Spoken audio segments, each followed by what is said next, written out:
जय हिंद प्यारे दोस्तों, स्वागत है आपका अपने YouTube चैनल कैंपस हिस्ट्री में। आज जो हमारा टॉपिक होगा हमारा हिस्ट्री का। टॉपिक कौन सा है? गुप्त वंश। मोस्ट इंपॉर्टेंट टॉपिक है, लगभग परीक्षाओं में यहाँ से सवाल आता ही है और यूपीएसआई के लिए तो बिल्कुल इंपॉर्टेंट है। तो आज जो हमारा टॉपिक है, टॉपिक कौन सा होगा? गुप्त वंश। कौन सा वंश है? गुप्त वंश है। तो आज हमें पढ़ना है कौन से वंश के बारे में? गुप्त वंश के बारे में पढ़ना है।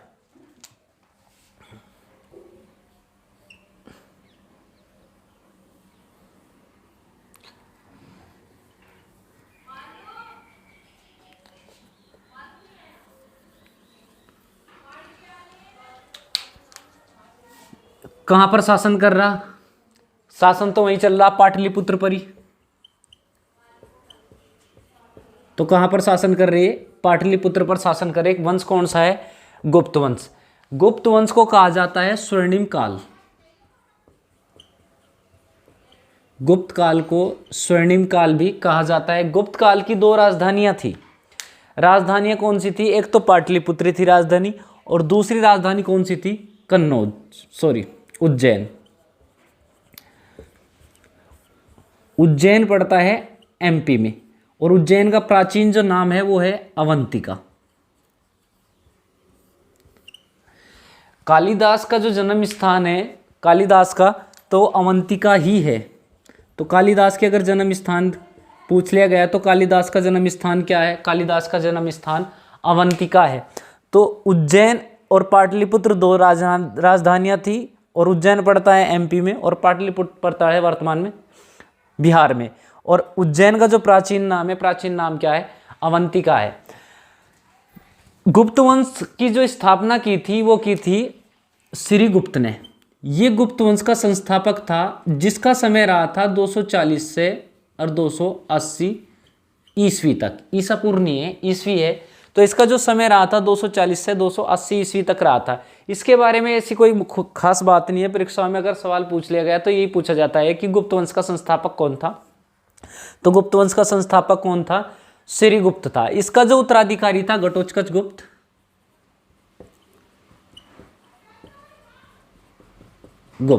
जिसका समय रहता है 280 से और 319 ईस्वी तक। 20 भी आवे कुछ किताबों में तुम्हें 20 में लगा, लेकिन ये 280 से कितना रहा था? 319 ईस्वी तक रहा था। किसका? घटोत्कच गुप्त का समय रहा था। इसके बारे में भी कोई खास बात नहीं। लेकिन जो अब आता है शासक, इसके बाद शासक आता है चंद्रगुप्त प्रथम फर्स्ट, क्योंकि इससे पहले जो एक चंद्रगुप्त मौर्य रहा, मौर्य वंश का शासक था, ये चंद्रगुप्त फर्स्ट है। इसके बाद चंद्रगुप्त सेकंड आता है, इसलिए ये फर्स्ट है। इसका जो समय रहा था 319 से और 350 ईस्वी तक, इसका समय रहा चंद्रगुप्त फर्स्ट का। चंद्रगुप्त फर्स्ट को अगर देखा जाए तो ये मुख्य शासक यही था। इससे पहले वैसे तो श्रीगुप्त भी था, घटोत्कच भी था, लेकिन जो मुख्य माना गया, जो वास्तविक संस्थापक माना गया, वो माना गया चंद्रगुप्त प्रथम। चंद्रगुप्त प्रथम ने सर्वप्रथम जो कार्य किया था, इसने एक संवत प्रारंभ किया था 319 ईस्वी में। संवत क्या था? इससे पहले संवत तो और भी हुए, औरों ने भी करे। किसने करा? कनिष्क ने भी करा था। कब करा था? 78 ईस्वी में। कुषाण वंश का शासक था कनिष्क, उसने भी करा था। लेकिन जो चंद्रगुप्त प्रथम था, इसने जो संवत करा था वो गुप्त संवत करा था प्रारंभ। और कब करा था? ये किया था 319 ईस्वी में। तो अगर परीक्षा में पूछ लिया गया कि गुप्त संवत की शुरुआत किसने करी थी, तो चंद्रगुप्त प्रथम ने करी थी। और कब करी थी? 319 ईस्वी में करी थी। किसने? चंद्रगुप्त। इसने एक उपाधि धारण की थी चंद्रगुप्त प्रथम ने, यहां लिख दो, महाराजा धीराज की। तो महाराजा धीराज की उपाधि धारण करने वाला गुप्त वंश का ये पहला शासक था। कौन? चंद्रगुप्त प्रथम, जिसने महाराजा धीराज की उपाधि धारण करी थी। इसका विवाह, इसकी पत्नी या इसका विवाह जो हुआ था, लिच्छवी राजकुमारी थी। कौन थी? लिच्छवी राजकुमारी। और लिच्छवी जो राजकुमारी थी, नाम क्या था उसका? नाम था उसका कुमार देवी। कुमार देवी के साथ इसका विवाह हुआ था। किसका? चंद्रगुप्त प्रथम का। इसने क्या किया? कुमार देवी का विवाह के साथ विवाह होने के बाद इसने क्या किया कि इसने अपने सिक्के जारी किए, और उन सिक्कों पर क्या करा? अपना और अपनी पत्नी का, अपना और अपनी पत्नी क्या करवाया? इसने अंकन करवाया। किसने करवाया था? चंद्रगुप्त प्रथम ने। चंद्रगुप्त प्रथम ने जैसे सिक्के जारी किए, सिक्के जारी करने के बाद अपना और अपनी पत्नी कौन, कुमार देवी का क्या करवाया था, अंकन करवाया था। जैसे कनिष्क ने कराया था, महात्मा बुद्ध का अंकन करवाया था, तो इसी प्रकार इसने जो अंकन करवाया था वो किसका कराया था, अपना और अपनी पत्नी का अंकन करवाया था किसने, चंद्रगुप्त प्रथम ने। इसका जो उत्तराधिकारी था वो काच था, किसका, चंद्रगुप्त प्रथम का। अब क्या हुआ कि समुद्रगुप्त क्या करता है, क्योंकि शासक चंद्रगुप्त के बाद में समुद्रगुप्त ही है। समुद्रगुप्त क्या करता है कि काच को सत्ता से हटा देता है और सत्ता पर अपना अधिकार कर लेता है, और शासन किसका आ जाता है, समुद्रगुप्त का। तो चंद्रगुप्त के बाद जो, वैसे तो उत्तराधिकारी काच बनना था, लेकिन काच को ये सत्ता से हटा दे और उत्तराधिकारी कौन बन जा, समुद्रगुप्त। तो इसलिए जो चंद्रगुप्त के बाद जो शासक आता है पाटलिपुत्र पर, कौन सा आता है, समुद्रगुप्त। समुद्रगुप्त से देखो यहाँ से परीक्षाओं में प्रश्न, ये वैसे तो सारा का सारा ही खास है, परीक्षा में यहाँ से सवाल आता ही आता है, ठीक है। चलो चला आगे देखो, उसके बाद शासन को किसका आ गया, समुद्रगुप्त का।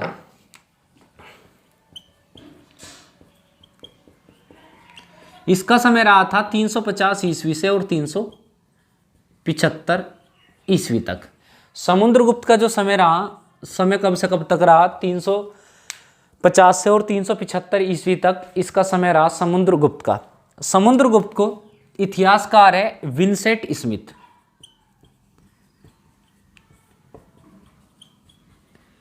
विंसेंट स्मिथ ने जो है समुद्रगुप्त को भारत का नेपोलियन कहा।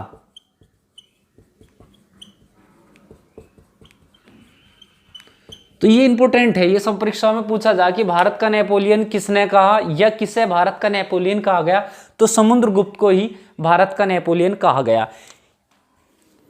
इसके दरबार में कुछ प्रमुख विद्वान थे, और विद्वान कौन से थे, हरिसेन,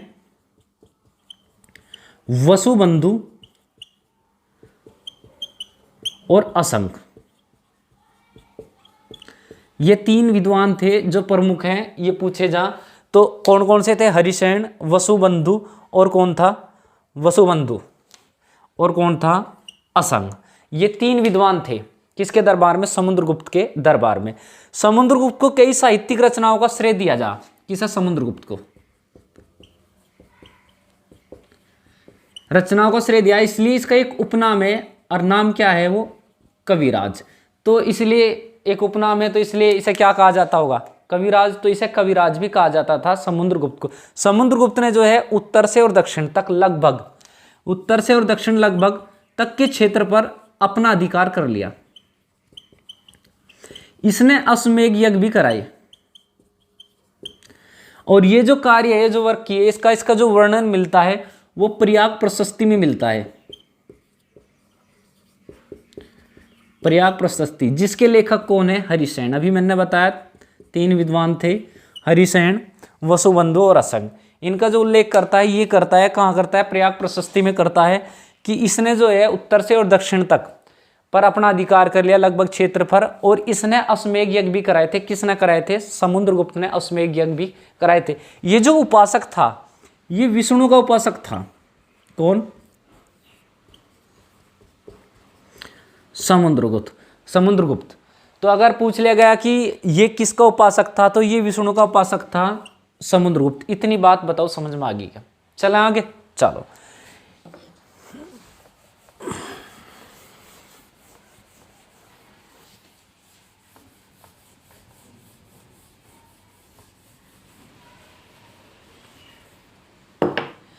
इसने क्या किया था कि इसे संगीतज्ञ भी कहा जाता था।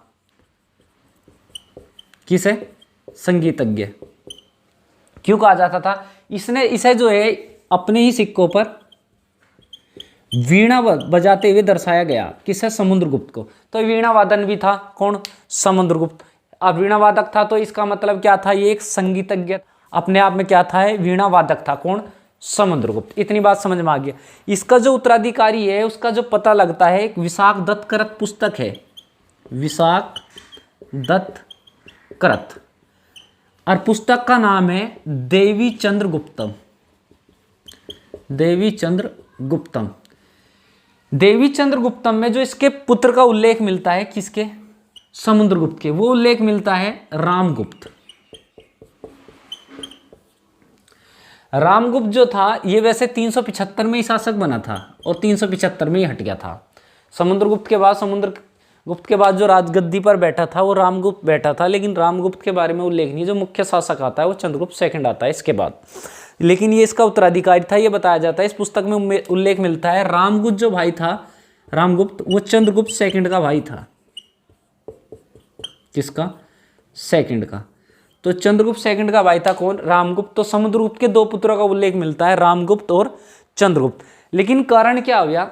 अरे हुस, यहाँ देख लो, यहाँ पढ़ लो ध्यान से।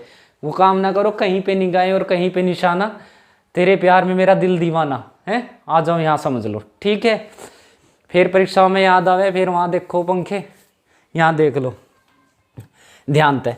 तो इसका जो भाई था रामगुप्त था, किसका? चंद्रगुप्त का। तो ये क्या हुआ, इस पुस्तक में उल्लेख मिलता है देवी चंद्रगुप्तम में कि जब यहाँ पर ये शासन कर रहा था तो भारत में, यहाँ जब तो पाकिस्तान भारत में ही था, शकों का शासन चल रहा था। शकों ने आक्रमण किया था। तो इसकी जो पत्नी थी धुरु स्वामिनी, किसकी? सॉरी, रामगुप्त की, धुरु स्वामिनी। इसे क्या करता है, जो शक राजा थे इसे लज्जित करते हैं, किसे?